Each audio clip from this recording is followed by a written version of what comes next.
Okay, I'd like to start out with a quick recap of Saturday's game. First of all, defensively, thought our guys played outstanding. After watching the film, they played even better than I thought.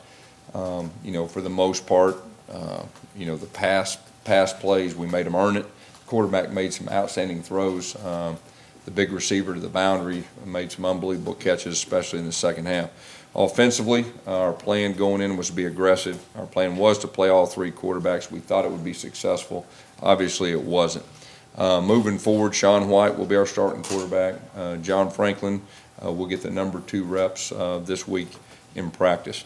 Overall, if you look, at the big picture of things, we played the number 2 team in the country, a team that played the national championship last year with the majority of their guys back and had a chance to win the game. So that's the positive moving forward. I thought we'd find out a whole lot about our team this first game with quite a few new guys, new defensive coordinator and all that, and we got a chance to be an outstanding team. So that's what I took away from that. Just a quick update, Stephen Roberts served a 1-game suspension. He will be back this week. Now moving forward to Arkansas State, obviously I'm familiar with them. They got outstanding head coach in Blake Anderson. He's one of the up-and-coming guys. Their AD, Terry Mohagers, is one of the best in the business, and their president, Chuck Welch, is one of the best in the business also. Talking about a team that's won the conference championship 4 out of the last 5 years. They've done an outstanding job recruiting. They got a very good team.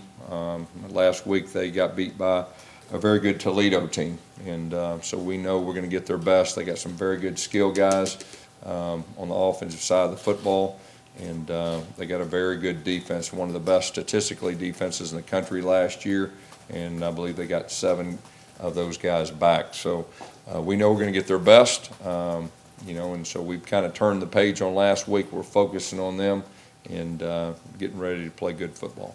Questions? Gus, what does this mean for Jeremy Johnson going forward? Jeremy's still going to get reps in practice. Jeremy will be ready if called upon, and Jeremy's will be ready if we need him, and that's where we're at. The offensive line, what was the feeling about that? Yeah, we made some mistakes early, especially in the first half, and we had a new center starting for the first time. We moved our center to left tackle. We had a new starter at right tackle. They did some things that were a little bit different than we thought, so it was a little bit adjusting. The good thing is they got better in the second half once we started figuring out kind of what they're doing. It was good for that unit to have a game under the belt. I really feel like they will improve, from week 1 to week 2. Because you were very adamant after the game about the plan of quarterback and about the execution of it. What changed as far as the decision to go with 2 Sean the starter and John the back? Well, going into the first game, the plan was that we were going to throw a lot at them. We felt like all 3 quarterbacks, had some things they could be successful with. We were going to give them a lot to think about. We weren't able to execute or weren't as successful as I thought we'd be with those, but that was the plan. And so a little unknown right there, throwing a lot at an opponent. And like I said, we're moving forward with Sean White and bringing along John Franklin. Was it the rotation as far as from one possession to the next, or the rotation to one drive that concerned you? I think it was just the overall. I mean, like I said, we thought it was a good plan. Obviously, it wasn't, like I said early, but the change in and out, it hurt our tempo, obviously, and so that was the take on it. Well, John just Wildcat kind of snaps too. Who's that? Franklin. No, we're bringing John along with the offense, so he'll get the number 2 reps in practice. From seeing film, what do you think John was able to do well that, I guess, earned him those second-team reps? I thought when he was in there, we moved the ball pretty well. That was his first time to be out there, and we thought he handled himself pretty well for the first time being out there. From an offensive standpoint, there was some new faces out there, and from a coach's standpoint, you learn about your guys. We were curious about some of the guys and felt like he responded pretty well. Were you surprised that Jeremy was as tentative as he was? Is that part of the issue Saturday? No, there's a lot of things that happen when somebody looks tentative. There was a few protection breakdowns. There was a few holes that we thought would be a little cleaner to run through that weren't as clean as we thought. Anything that jumped out with the red zone offense, where you guys struggled? Well, you got to execute. You got to make plays. One time down there, we had one that was overturned. It was a really close play. Another time, we had a guy open and just kind of barely overthrew him. But bottom line is we got to score points, and that'll definitely be a focus moving forward. When Jeremy came in specifically in the red zone, Gus, was some of the thought process there, just his performance in the red zone last season was exceptionally good compared to Sean's statistics. Was some of the thought process just his success last year would hopefully carry over? I think it was kind of all of the above, and then we thought there'd be some running opportunities for him to run too. If you look at the bowl game last year, he ran the football very good in the bowl game, but the holes, weren't quite what they were. Gus, can you talk about Carry-On's performance? 23 carries, and Yeah. Cam Petway, is he going to have a little bit? Yeah. more? Well, first of all, Cam Petway will have more of a role this game. The good thing is we learned a lot about Carry-On. I think the question that y'all asked quite a bit was, can he hold up? Can he be durable and all that? And I think it was a very physical game. He earned a lot of his yards after contact, which I thought was very good. He protected the football. So I was very encouraged by him, and Petway will have a bigger role this game. Yes, what did you guys see from Sean from Saturday night? Well, Sean's a tough guy. I think everybody knows that. Sean, he took some licks. He hangs in there. He can throw the ball downfield. He bought himself a little time on a couple of those, especially the one that we got the pass interference call. He did an outstanding job of buying himself some time, took a big lick. And he's got a good control of our offense too. Will you stick with a red zone package for Jeremy if you get in that situation? Right now, moving forward, like I said, we're going to go with Sean White, and John Franklin will be our number 2 guy. You've been pretty open in the past about how it takes you a few weeks to kind of figure out the identity of an offense and kind of recalibrate things. This season, more than any, do you see that just because here we are in week 2 and you're already changing things a little bit? Well, we had a lot of, we were curious about a lot of things offensively. We have some new guys, quite a few new guys, playing new positions or just flat out first time they played college football. So we learned a lot about our guys. And I think we'll continue to learn in the next couple games about our guys. But, the takeaway is we played a pretty good defense. And the takeaway from me is we got a chance to be a good offense. And that's what we're going to continue to thrive to be.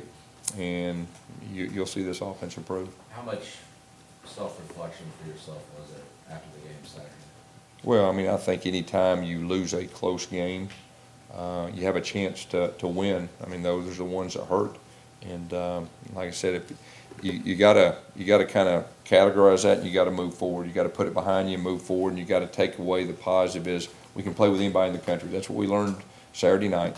And next time we have that opportunity, we need to win the game against one of the top teams. We saw a lot of Kyle Davis and Nate Craigmeyer, or more of them late in the game. Yeah. Is that going to continue throughout a game? Both those guys you'll see on the field more and more. They're very talented. They just need game reps. The first half, we were planning on playing our older guys, and I think that's wise, especially, in a big game, the first time they play, and we were going to gradually bring them along. But both those guys, when they were in there, I thought did some really good things.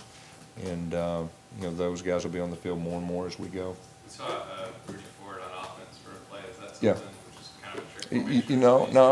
No, that's something that, we'll see where that goes. He's electric with the ball in his hands. I think you can see that on kickoff return. Originally, he was a running back when we recruited him here. So, we'll see where that goes, but that was just one of the wrinkles, coming in. You got Cam Martin and Landon Rice. Was there, they didn't get in the game, I don't guess? Yeah, and Cam Martin's a guy that we really think can help, and he could possibly get in the game. This week we'll see where that goes. Jalen Harris did an outstanding job, for us. I don't mean to sound like I'm attacking you or anything like that, but do do you sometimes maybe overthink things a little bit when it comes to the game planning for the offense? You know, what you do is you put a plan together, and that was our plan. And like I said, obviously, it wasn't successful like I thought it would be, and so we're going to move forward, you know, with Sean White and bring along John Franklin. Yes, in 2006, you saw a divisive quarterback situation firsthand, and there are coaches on your staff who've seen it as well. Cody saw it here, admitted to it being very divisive, called it nonsense in 2008. Was this change you're making in part to try and avoid the issues that you experienced? Say that again, nonsense, what are we talking about? I'm saying that Cody experienced a divisive quarterback situation firsthand in 2008 when he was here. It was prior to you here, but Oh, when I he went here, called it okay. at the time. I'm saying Okay. it's your change in thought process at quarterback, trying to avoid the issues you. Well, saw. I mean, well, first of all, there's not going to be any of that nonsense like you're saying in 2008. You know, we're a very close team, and we'll get behind Sean. We're going to bring John Franklin along, and we're going to be fine.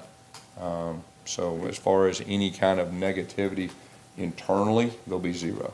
Gus, with the coaching plan, the offensive line breakdown some on Saturday, do you feel like Herb can still stay up in the box?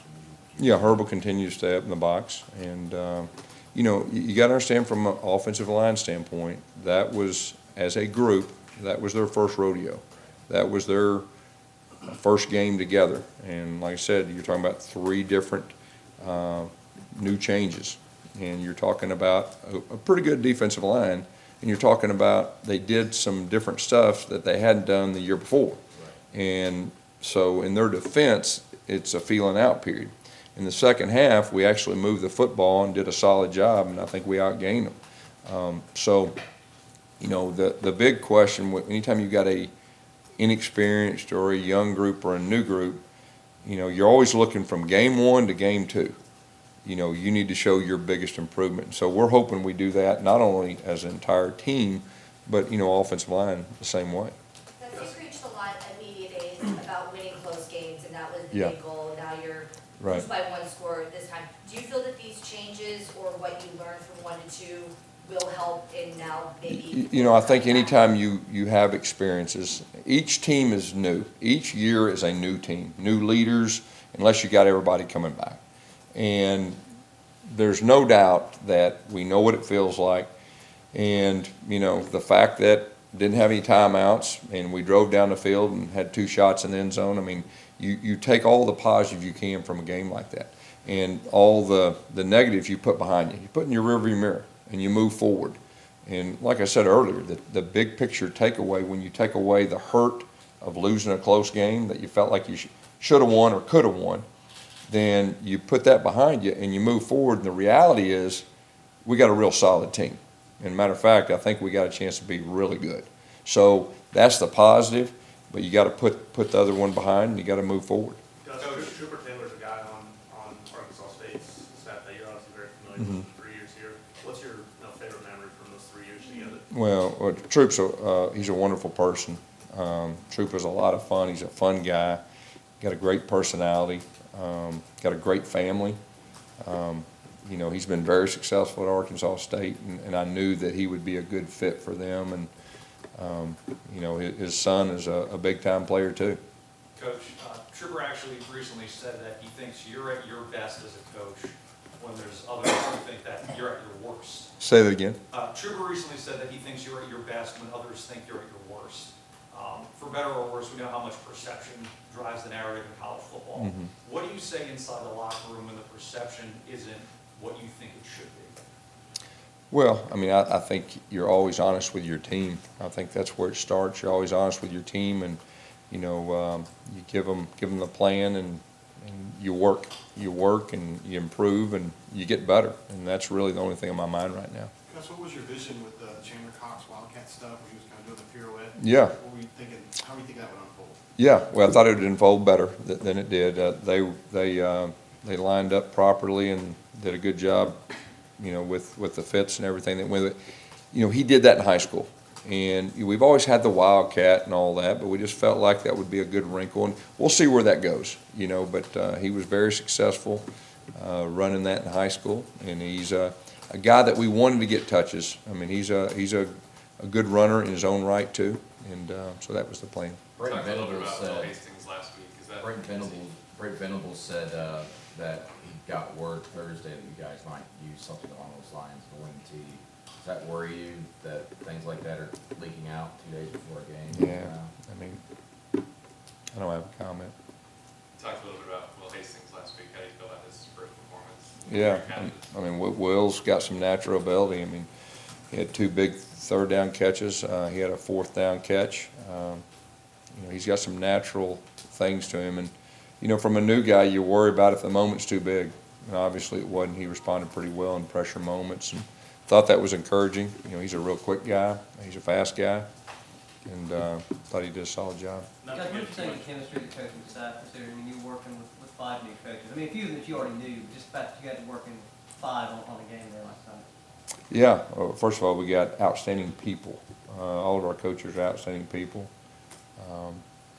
You know, we're all together, and you know, like I said, I thought the defense played, you know, one of the best performances that we played. I felt like, you know, since I've been here, at least one of the best. You know, because I think what will happen is that offense, you know, is one of the best in the country. I think it'll even be better as the year goes on, as we look back. With you and Herb specifically, did it feel like old times? It did. It did feel like old times as far as our communication goes, and you know, Herb's a good one. Not to give away too much of the game plan, Gus, but Arkansas State's stats last year were very poor against the pass, and they start off the season that way again. We hope to find some success in the passing game, particularly against a team that's struggled pretty. You know, we're going to try to move the ball any way we can, and you know, that's probably the best way to answer that. Brandon asked you just a minute ago about if Brent Venables had advanced information about the wing T stuff. I mean, you know, commented, does that mean you think there might be a mole, or I didn't know how to extract I don't know. That's news to me. I mean, so you know. When you see how the offense was moving with Franklin, moving forward with him, how much do you feel like you got to give him more opportunities to take the offense to another place? You know, I think we'll just see how the season unfolds. You know, he's an inexperienced guy, and he got some experience, which, you know, I think that's a bright spot now that he's been out there, and he knows how he's going to react, and our coaches know how he's going to react. And I just, you know, we'll just see how the season unfolds, you know, as far as he's concerned. But, you know, he's very coachable. He's got a good attitude, and he moved the football, you know, when he was out there. How much did his presence on the field help open stuff up for carry on? You know, it looked like it did. It looked like, you know, obviously the ends played a little bit different. And, you know, he protected the football. I mean, first time when you get out there, you know, you want to make sure a new quarterback protects the football, and he did that. JF3 with the zone read on those last 2 plays, you feel like he should have kept it. That's a learning point for him. You know, I don't, you know, you can always kind of look back at stuff like that anytime you zone read. But for the first time out there, I thought he did a solid job. And, you know, I think he'll improve, you know, as he goes. Guys, since Stephen's already served suspension, was he already able to start working with the ones again, or just one of those things where like? No, we're gonna bring him along. I'm not ready to say, you know, where and how many reps and all that, but we reinstated him. We'll take a few more. Gus, could you talk about the vertical passing game, importance of trying to get some explosive plays off of that? Yeah, there's no doubt that was kind of a focus as far as explosive plays and vertical passing down. I think we hit the one over the top. Kyle Davis, you know, came back to, and but yeah, that'll definitely be a focus. Yes, it seemed early on you were really trying to get Stanton Sherrick involved early on. What was the thought process there? Did you feel like that was? Yeah, we felt like there would be some opportunities on the edge with him.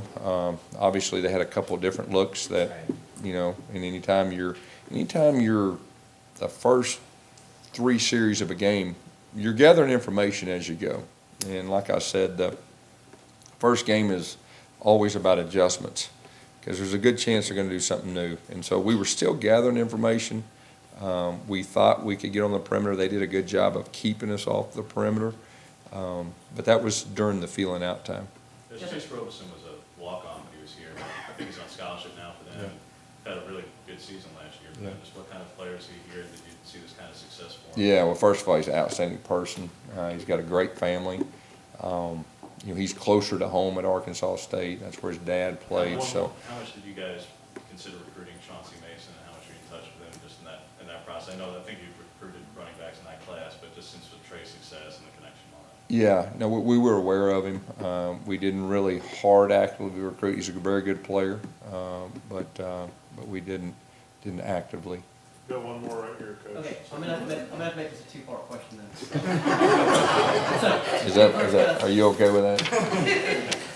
So first, Gus, I mean, I know as a coach, you wanna try to treat every game the same, but it just, given the opponent this week, it's kind of impossible not to have some kind of just extra attachment to considering your time there at Arkansas State. Well, it was a special time for me there. They gave me an opportunity to be a head football coach, and it was a very fun year. Like I said, their president, their AD, outstanding people. All their fans treated me wonderfully. Got some special memories there. You know, from that standpoint. Then you got to separate that. You got your football team, and you got to prepare, and that's what we'll do. And the second part of that, is one of those memories stick out the most, or is this kind of like just the entire season as a whole? It was probably just the entire process, and everything that went with it, including the players and the fans, the administration, and everything.